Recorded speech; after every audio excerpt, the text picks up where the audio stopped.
Mr. Colorado Wrestling, Big Guns Justin Andrews here, and if you want cool merch like this Suplex Party tank and 2 other exclusive designs, check me out on ProWrestlingTees.com. Follow me on Twitter at Big Guns Colorado.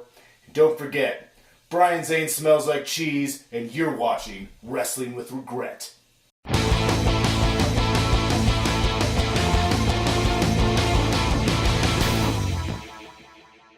Hello and welcome to the Raw Review here on Wrestling with Regret, or as I've begun calling this segment lately, how are they going to keep this shit going this week? Hope you are staying healthy and safe as we begin week 2 of the time everything has been shut down and we're forced to stay inside. Speaking of the whole COVID-19 thing, I've got a new shirt out on the Pro Wrestling Tees store. That's prowrestlingtees.com/wrestlingwithregret. It's the all-new Wash Up t-shirt. It's available in royal blue or black. It shows a bar of soap, not unlike Stone Cold Talking Soap, flying in on a wave of bubbles and telling you, simply put, to wash up. You can buy that shirt at my Pro Wrestling Tees store, and the proceeds of the sales of that shirt will go to the World Health Organization's COVID-19 Response Fund. Now, I know a lot of people are going through some tough financial times right now, and I totally understand that, but if you are able to, and if you want to support this channel, you can also help contribute to a good cause by buying the new Wash Up t-shirt, and so check that out along with all my other wares at the ProWrestlingTees.com store. But with that out of the way, let's begin with the review. The show begins with the Brock Lesnar, Drew McIntyre hype package, and it starts with Paul Heyman talking, and just at the point where I go, this feels awfully familiar, that's all of a sudden Drew McIntyre jumps in the hype package and says, oh, but what he said is true, but I've got the Claymore. Like, oh, this is the exact same hype package they ran 2 weeks ago on Raw, in the last live crowd Raw they had. So we're off to a great start. We then go to a live shot of Heyman and Lesnar in the ring, and they're practicing good social distancing at first, and the whole aesthetic of the Raw set in the Performance Center has changed from the last time we saw it. They've done away with all the empty seats, and they just put more like set piece lighting things in there to fill up the space. Also, they moved the hard cam from like one side of the ring perpendicular to the entrance to parallel, so you get a shot of the entrance in the background while it's going on. It's very different. I'm not used to seeing them do that. I think last time they did that regularly was the old Madison Square Garden shows because the layout was different and whatnot. I saw some people say that, oh, they copied AEW and what they did last week on Dynamite. Well, you know, to be fair though, ROH did that kind of setup long before either company did. But anyway, Heyman says that in these uncertain times, Lesnar is the one thing you can rely on, the one certainty. He talks in his promo, he wraps up with a really weird saying where he says, after WrestleMania, Drew will be just another bitch who tried, another wannabe who got douched out. And I had to play it back. Like, wait, what did he say? Douched out. I love the word douche as an insult, but I've never heard the word used that way before. Douched out. Like, what does he even mean by that? Anyway, that weird line aside, another solid promo by Heyman, and I'm certainly excited for this match for a few reasons. Although it's a different level of okay, I just want to I'm kind of this feeling now where I just want Mania to be over and done with. We've all suffered the heartbreak of all the Tampa cancellations and everything going to hell in wrestling and in life, and so it's Mania. They're trying to put lipstick on this pig. Oh, it's going to be a 2-night event. And, oh, there are these rumors of a lot of pre-filmed special themed things we're going to see in the show to break up the monotony. It's I just want it done with. It's can we just move on? I want to see Lesnar and McIntyre just get it over with already. We have one of 2 pay-per-view match replays on the night. The first one's from the Royal Rumble 2015 triple threat match. Brock Lesnar defends the championship against John Cena and Seth Rollins. Hell of a match to replay, am I right? I know some people still complain about they have these pay-per-view replays on their Performance Center shows. I've said before, and I'll say it again, they cannot keep that vibe of an empty arena Raw going for an entire length of show. And you can see how they've been trying to stack the shows and try and mask that stuff as much as they can, doing as little live wrestling as humanly possible and doing as little just live things in the ring. They do all these hype packages, all these interviews, all these other video things and these cutaways. They're trying to get as far away from the wrestling as possible right now, more than they usually do. So them covering up with high quality match, fine, and I forgive them for doing it because, yeah, trying to maintain that energy and make it a compelling show. It'd be more boring without that replay of a match, because what would you get in return? You get some more matches and some more promos, but really what we got in this show, the balance of that and the replays, I thought was actually fine. AJ Styles on stage with the OC, cutting another promo against The Undertaker, and he's ragging on Taker for his appearance last week on Raw, saying he looked like he was wearing maternity pants, he looked like a gothic Tiger King. He goes, if you haven't seen it, it's a sick burn, trust me. I'll take his word for it. I know it's a Netflix documentary, that's all I know about it. And anyway, they show the clip that like showed up online in the last several days of The Undertaker and Michelle McCool like swimming with tigers and doing this PSA about like tiger conservancy. Like I could not believe they would show that clip and just like, there's no veil anymore. There's no mystique with The Undertaker. We're doing that to this guy on our own show.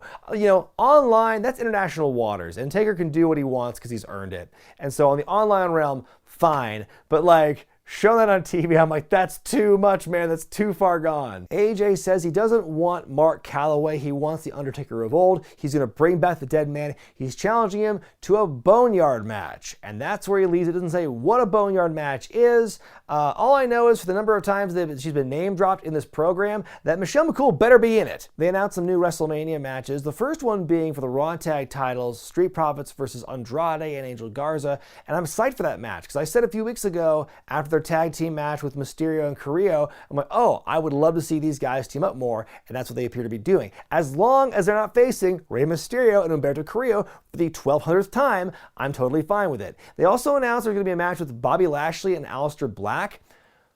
Why? We think of a backstage interview with Garza and Andrade and Zelina Vega. They're all very confident, and Andrade says, you know, they want the smoke, but we want the titles. We then go to see those two in action against Cedric Alexander and Ricochet. Andrade and Garza be cheating early on when the Street Profits show up and do commentary for the rest of the match, and they're really entertaining. Like, it's a great way to get them over in this way, and it's a really entertaining matchup too. I think all four guys were on their A game with this one, so combined with the entertainment value from the Street Profits on commentary, I thought it was great. The match ends. Andrade hits the spinning back elbow to Cedric, looks a giant gloop fly out of his mouth as Andrade and Garza win. We see some jaw-jacking between them and the champions. They have a scuffle, and so the Street Profits chase the challengers out of the ring, and so they stand tall for the next match as the Street Profits take on the team of Shane Thorne and Brendan Vink. A very interesting tag team here. Now, Thorne was a former member of TM61, The Mighty, what have you.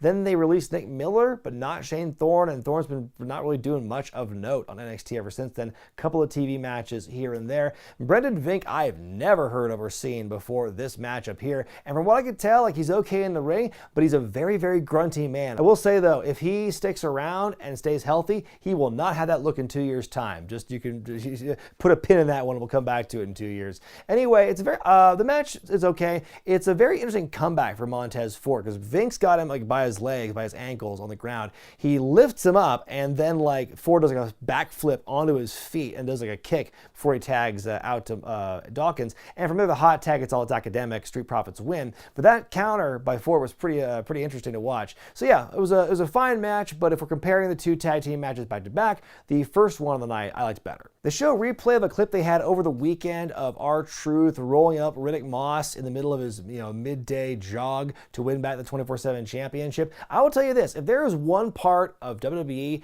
that can thrive in this pandemic world we're living in today, it's the 24/7 division, because kind of like what they did when they first brought the title in, when they had all the wacky hijinks of Truth, like winning the belt on an airplane or whatever, all that stuff, they can keep doing that. I mean, assuming everyone's healthy and everything, practice find some way to practice more social distancing or stay clean or whatever. I think you could really do more with that. Make it happen, but please let it be safe is all I'm asking. Shayna Baszler is interviewed by Charlie Caruso, and they're doing some serious forced perspective work on this opening two-shot here. It looks like Shayna is twice the size of Charlie Caruso, and there is a size difference, but they're doing some subtle things to really accentuate that, I would think. So Shayna's very intimidating. She's very confrontational and standoffish, and then she finally says to Charlie, why don't you just ask the question you want to ask? You want to ask, Why do you love to destroy? Really? That's the question? It sounds like you're wanting a supervillain origin story right there. But she says she wants to destroy Becky Lynch, take the title. Then all of a sudden, out of nowhere, whacked from behind by a steel chair, it's Becky Lynch. So she hits her one more time, stands tall at the end. It's simple and to the point. You know, Shayna's scary. She loves to destroy, apparently. And Becky is very scrappy and antagonistic. So I was a good segment for that storytelling aspect. I just wish that Shayna talked less.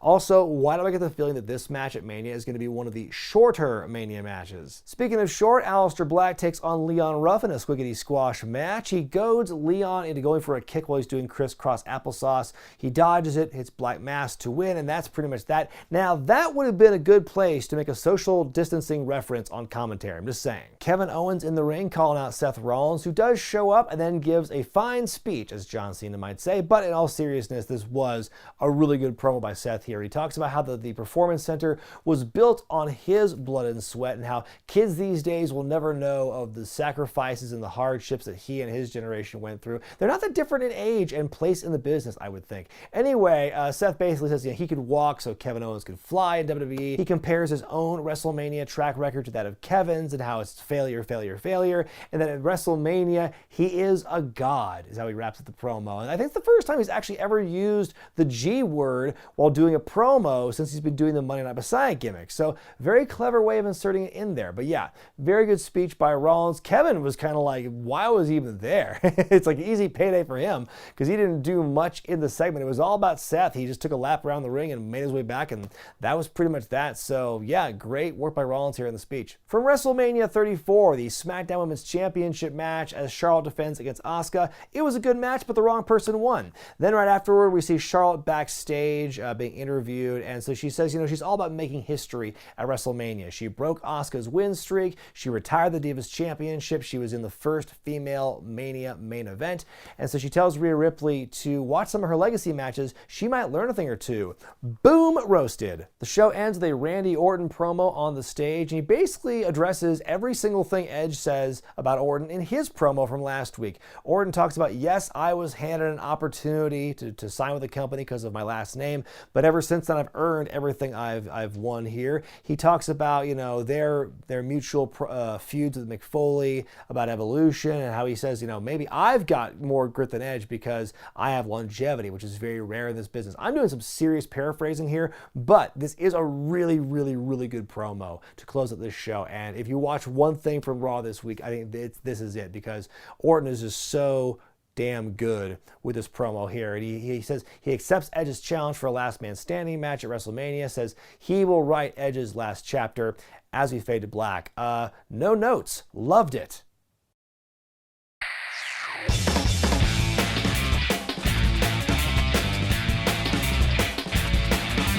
My grade for this week's Raw is a B. Not a bad show, all things considered. We had more than 2 live matches, most of which were entertaining and competitive. Some great promos. Oh my god, score 1 for the bad guys this week, because most of the heels on promo tonight were just hitting it out of the park. The show had some variety to it. There were long bits, short bits, got storyline advancement for WrestleMania. We had some drama. We had some levity in the form of R-Truth and Riddick Moss. Except for the lack of crowd and the blatant shoehorning of pay-per-view match replays to fill time, it felt like a solid episode. The one thing I have against this week's show was they open up with this repeat of something we saw 2 weeks ago. That to me just took me right out of it. And then this is kind of an overall malaise I have as they're building toward WrestleMania and they're just doing their best. They're trying to wrap this up in as shiny a bow as they possibly can.